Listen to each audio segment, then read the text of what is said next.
morning, guys. Welcome back to the series. We're picking up the action in Mark's Gospel, chapter 12. We've been seeing a series of guys coming up to Jesus with questions challenging him on his authority, on his theology, on his political standing. And then finally, we see one of them break away from the pack, one of the teachers of the law, come up to him with the best question of all. What is the greatest commandment?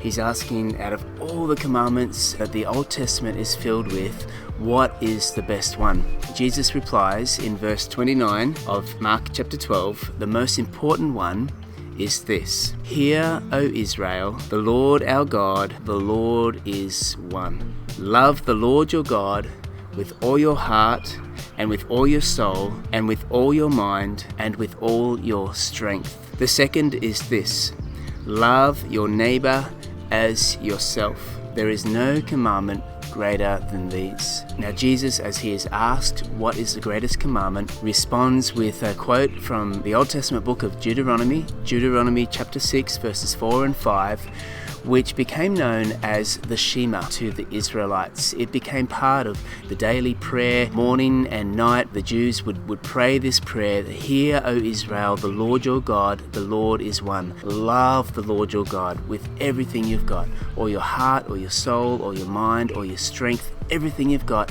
Love him. That is the most important commandment. And then Jesus follows up with a quote from Leviticus, another Old Testament book, a book of the law, Leviticus chapter 19 verse 18, where he says the second most important commandment is to love your neighbor as yourself. In fact, this verse in its entirety, in its proper context, says this: Do not seek revenge or bear a grudge against one of your people, but love your neighbor as yourself. And in response to Jesus' words, this teacher of the law says, Well said, teacher. You are right in saying that God is one and there is no other but him. To love him with all your heart, with all your understanding, and with all your strength, and to love your neighbor as yourself is more important than all burnt offerings and sacrifices.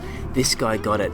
In the mix of all the requirements, all the religious observations, all the burnt offerings and sacrifices that the Jews had taken upon themselves in their religious expression, Jesus nails it down to these two simple commandments: love God with everything you've got, and love others as you love yourself.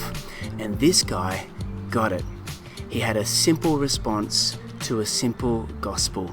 And let me remind you this morning, as you go about your day, no matter how complicated life gets, remember these two greatest commandments: love God with everything you've got, and love others as you love yourself.